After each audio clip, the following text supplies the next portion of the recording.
조국혁신당 성비위 사건을 옹호하는 듯한 2차 가해 발언을 해서 논란을 일으켰던 최강욱 전 민주당 교육연수원장이 중징계를 받았습니다. 먼저 문제가 됐던 그 발언부터 듣고 오겠습니다. 성비위가 어떻든 그거를 정확하게 사실관계를 아는 분이 몇 분이나 될까요? 남 얘기 다 주워 듣고서 지금 떠드는 거예요 또. 그건 자기 생각이 아니잖아요. 그 개돼지의 생각이지. 그 조국을 감옥에다 넣어놓고 그 사소한 문제로 찍고받고 싸우는데 저는 잘 이해가. 그렇게 죽고 살 일인가. 최강욱 전 교육연수원장과 관련해 피해자와 국민들께 심려를 끼쳐드린 점에 대하여 더불어민주당을 대표해서 당대표인 제가 진심으로 사과드립니다. 앞으로 이런 일이 발생하지 않도록 당의 기강을 확립하겠습니다. 최강욱 전 원장은 조국 비대위원장과의 연이 굉장히 좀 깊고 참 공교롭게도 조국 비대위원장으로부터 시작된 문제 때문에 항상 곤경에 처하는 것 같은 느낌이 듭니다. 왜냐하면 조국 비대위원장 아들의 허위 인턴 확인서를 발급해줬다가 대법원에서 유죄 확정 판결이 났고 그게 8월 15일 광복절 특별 사면으로 복권이 됐는데 3일 만에 민주당에서 교육연수원장에 임명됐지만 결국은 다시 조국혁신당의 성비위 사건과 관련해서 사퇴하고 징계를 받았습니다. 성 부의장님, 예. 최강욱 전 원장에게 조국 비대위원장이란 대체 어떤 존재일까요?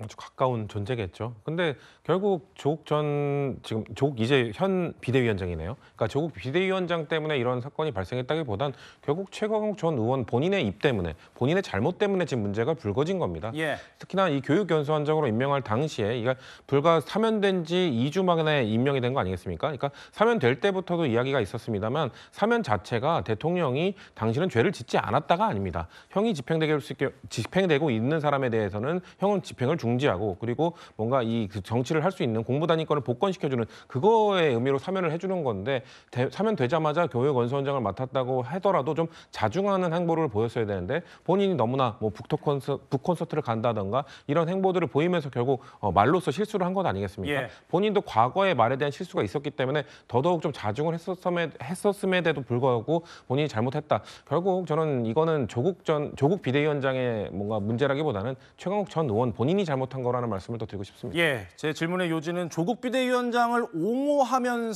옹호하느라 항상 이렇게 뭔가 본인이 뭐랄까요? 자기 잘못을 하면서까지 옹호를 해야 하는 그런 존재였을까 하는 의문이 좀 들었는데 강 전 대변인님, 그런데 이것도 참 짚어보고 싶은 게요. 정청래 대표가 진상조사를 지시했습니다. 그리고 윤리감찰단에서 조사도 시작하고 있는 그 와중에 이 당원 자격정지 1년이 의결되기 전까지 이 중간 기간에도 북토크를 멈추지 않아요. 이거 어떻게 봐야 됩니까?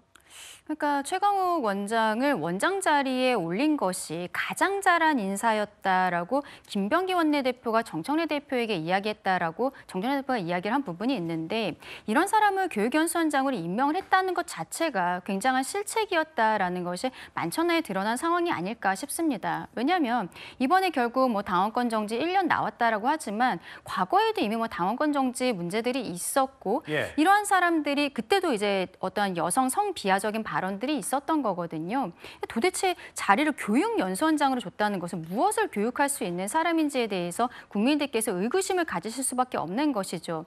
연수원장은 특별 사면이 되고 3일 만에 임명이 됐는데 바로 8월 말이 되어서 한 2주 정도 지나서 이렇게 조국혁신당에 강연을 가서 문제가 되는 발언들을 하고 있다는 것은 어떻게 보면은 이런 사람이 연수원장이 되었기 때문에 그 자리에 갈 수 있었던 것이고 이런 발언도 어느 정도 예상이 됐던 것이 아닌가라는 생각이 들 수밖에 없습니다. 예. 조국혁신당에서 어쨌든 이 가해자들 그리고 가해자들을 두둔하면서 피해자들에게 2차 가해를 했었다라는 지도부가 조국 대표와 그리고 문재인 전 정권에서 좀 높은 자리에 있었던 사람들이 있는 것이 사실이고 그래서 지금 최강욱 원장 같은 경우에는 그들을 두둔하기 위해서 조국 대표와 그 지도부를 두둔하기 위해서 굳이 저런 표현들을 쓴 것이라고 생각이 되거든요. 예.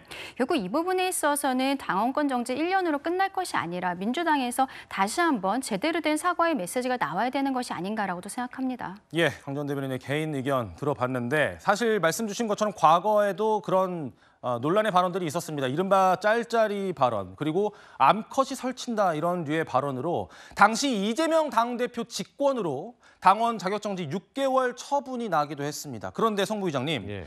이춘석 의원과 비교를 해봤을 때요. 주식 차명거래 의혹을 받았던 그 이춘석 의원은 굉장히 신속하게 제명이 됐는데 최강욱 전 원장은 과거 발언도 있고 당원권 정지도 지금 처음이 아닌데도 이춘석 의원에 비해서는 굉장히 좀 의결이 늦은 거 아니냐 이런 지적도 나오더라고요.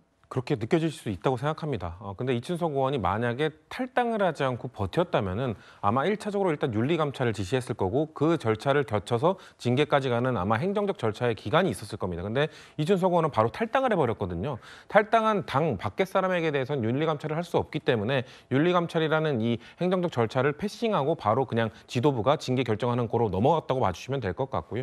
다만 이 최강욱 전 의원은 교육연수원장직을 내려놓는데도 상당히 오랜 기간 걸렸고 당적을 지금 갖고 있는 상황이기 때문에 그렇다면 당적을 갖고 있는 사람에 대해서는 일단 윤리감찰, 그다음 징계로 넘어가는 이 절차라는 게 있기 때문에 그것 때문에 좀 며칠이 더 걸린 것이지 좀 봐주기 위해서 좀 아니면 국민 눈치를 보기 위해서 시간이 더 걸렸다 이렇게 봐주시는 건 좀 이 절차와는 다른 이야기다라는 말씀 드리겠습니다. 알겠습니다. 최강욱 전 원장에 대한 이야기는 여기까지 짚어보고